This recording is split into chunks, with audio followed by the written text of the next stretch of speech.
There are some stories out there that critics just despise. Polite society turns its nose up at them.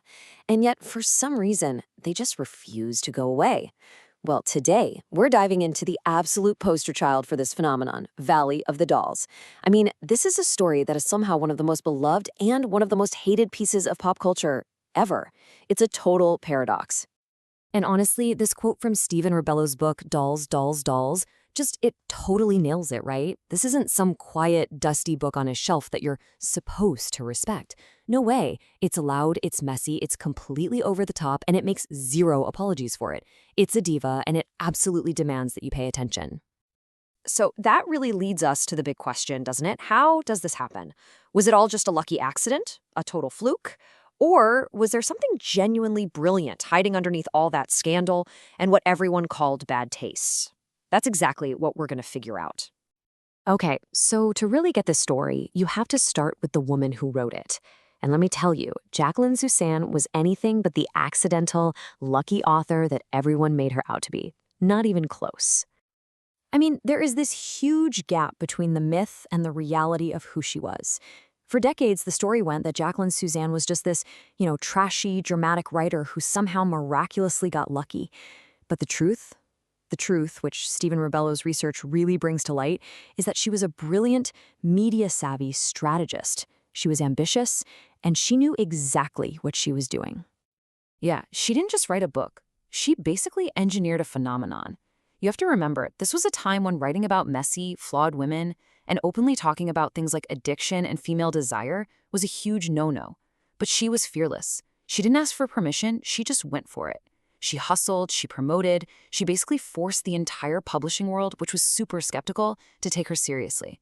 This was no accident. This was a hit by design. So if the book was a lightning bolt, the movie they made in 1967 was, well, it was the whole thunderstorm. It took all that energy and just cranked it up into pure, delicious chaos. The exact kind of beautiful disaster that Hollywood secretly loves. The behind-the-scenes story is almost as wild as the movie itself. Just look at this mess. You had the legendary Judy Garland, publicly fired. That was a huge scandal. Then you had studio execs in a total panic, trying to tone down the story and remove all the stuff that made people love the book in the first place. The acting was completely over the top, totally raw, and the whole production was just one big creative battle. It was pure chaos. So, what was the end result of all this? Well, the critics hated it.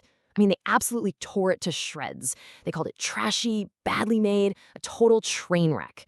But the audience? Oh, the audience went wild for it. People were lining up around the block to see it. They just couldn't get enough. And right there, that huge gap between the critics and the crowd, that's the key to this whole story. Which brings us to the big question. How does something that's officially stamped as a flop by the experts end up becoming this immortal icon? Well, it definitely doesn't happen overnight. There's this whole process, this kind of cultural rescue mission that is actually fascinating when you break it down. You can actually see this journey happen in 4 pretty clear stages. Step 1, the critics hate it. They pan it, they dismiss it, it's officially bad. Step 2, the audience doesn't care. They love it anyway, and they show up in droves. Then comes step 3, and this one is so important for Valley of the Dolls. It gets reclaimed, especially by camp and queer audiences who totally get the genius behind all the melodrama and excess. And from there, you get to step 4. It becomes a true, undeniable icon.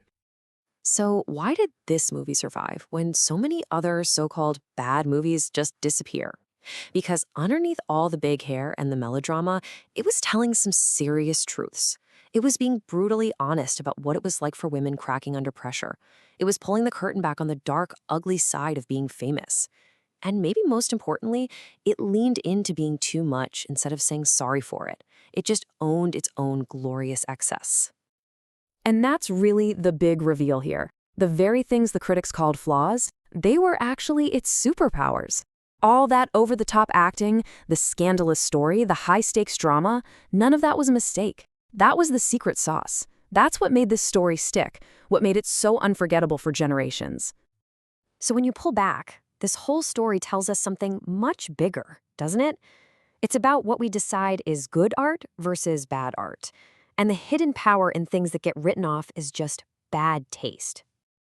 And that's what's so brilliant about this kind of analysis. It's all about reframing history. Look, nobody's trying to argue that Valley of the Dolls is a perfect, flawless film. That's not the point.